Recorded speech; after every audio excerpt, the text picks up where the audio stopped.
है वो सीखेंगे कि CSS को किस तरह इस्तेमाल किया जाता है। ठीक है, CSS कैस्केडिंग स्टाइल शीट को बिल्कुल सिंपल है। सबसे पहले आपने क्या करना है, जो आपकी फ़ोल्डर थी the complete web developer course, इसमें आपने सबसे पहले एक दूसरा फोल्डर बनाना है। ठीक है, दूसरा सेक्शन है बेसिकली CSS3 या CSS के नाम से या CSS3 के नाम से आपने एक फ़ोल्डर बनानी है सबसे पहले। ठीक है, इसके बाद जो टेक्स्ट एडिटर है, ब्रैकेट्स आप यूज़ कर रहे हैं, इसमें आपने एक नया फाइल बनानी है और इसको सेव करना है।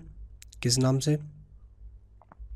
डेस्कटॉप पे CSS में आके कोई भी नाम दे दें।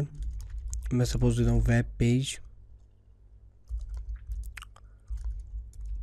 With style.html। अगेन .html आ रहा है। ठीक है, क्योंकि हम लोग फ़िलहाल तो इनलाइन या इंटरनल CSS ही यूज़ करेंगे और एंड में एक्सटर्नल यूज़ करेंगे, फिर हम लोग इसका एक्सटेंशन HTML की बजाय CSS देंगे। फ़िलहाल आप HTML ही लगा लें। अब क्या करना है, HTML की बेसिक स्ट्रक्चर हमें पुट करनी है।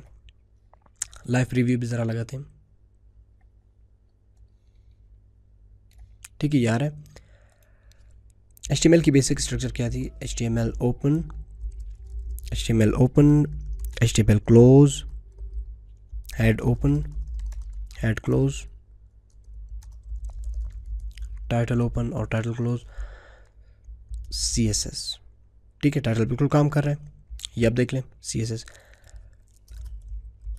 बॉडी ओपन और बॉडी क्लोज। ठीक है, स्ट्रक्चर हो गए। अब देखें, कुछ टेस्ट करते हैं। बिल्कुल काम कर रहा है, परफेक्ट। अब मैंने आप लोगों को एक बात बताई थी कि CSS को यूज़ करने के 3 मेथड्स, मतलब 3 तरीक़ों से आप CSS को यूज़ कर सकते हैं। एक तो CSS को इनलाइन, मतलब एलिमेंट जो टैग होती है, टैग के अंदर ही CSS को यूज़ कर ले, वो इनलाइन CSS कहलाती है।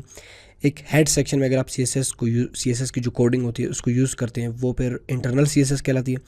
अगर आप इसी CSS को, यानी ये जो लैंग्वेज होती है CSS की कोडिंग, इसको अगर एक एक्सटर्नल फाइल में कर ले तो ये बेसिकली सिंपल नाम से ही जा रहा है एक्सटर्नल, तो वो एक्सटर्नल CSS कहलाएगी। और इस क्लास में हम लोग CSS को इनलाइन CSS पढ़ रहे हैं। ठीक है, तो यानी एलिमेंट के अंदर CSS को किस तरह आप यूज़ कर सकते हैं। सपोज़ मैं एक H1 बनाता हूँ और इस पर लिखता हूँ वेलकम टू CSS। अब इसको मुझे स्टाइल करनी है। ठीक है, कलर वगैरह कुछ भी, क्योंकि जो प्रॉपर्टीज़ होंगी CSS की वो हम लोग पढ़ते जाएंगे। तो सबसे पहले आपने क्या करना है, H1 स्पेस एक एट्रीब्यूट यूज़ करनी है स्टाइल के नाम से। स्टाइल इक्वल टू अब वैल्यू में फिर आप CSS यूज़ करेंगे बेसिकली। ठीक है, अब ये HTML के वैल्यूज़ नहीं होंगे, अब CSS के ही वैल्यूज़ होंगे।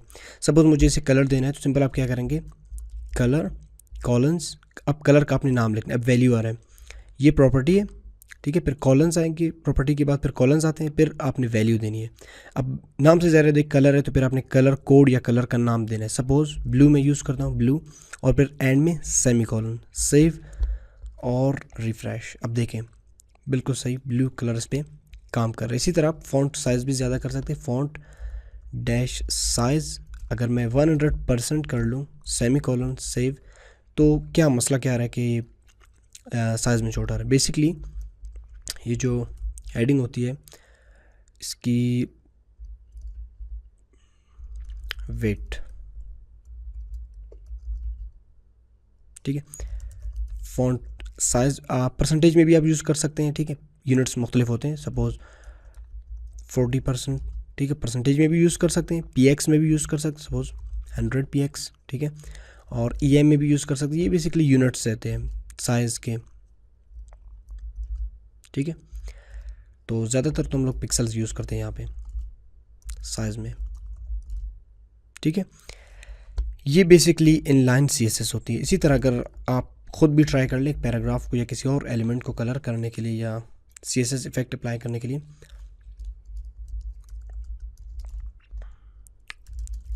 We are learning CSS, good. फिर आपने स्टाइल देनी है इसे, कलर रेड। ठीक है, कलर रेड इस पर अप्लाई होगी। और फॉन्ट साइज 10 px, 19 px, ठीक है, या 20 px। अब एक बार मैं आपको फिर से बता दूं, ये बेसिकली जो CSS हम लोग यूज़ कर रहे हैं ये इनलाइन CSS है, ठीक है। ये प्रॉपर्टी है, ये वैल्यू है, फिर ये प्रॉपर्टी, ये कंप्लीट प्रॉपर्टी है, कॉलन्स, फिर वैल्यू और फिर सेमी कॉलन एंड में आती है, ठीक है।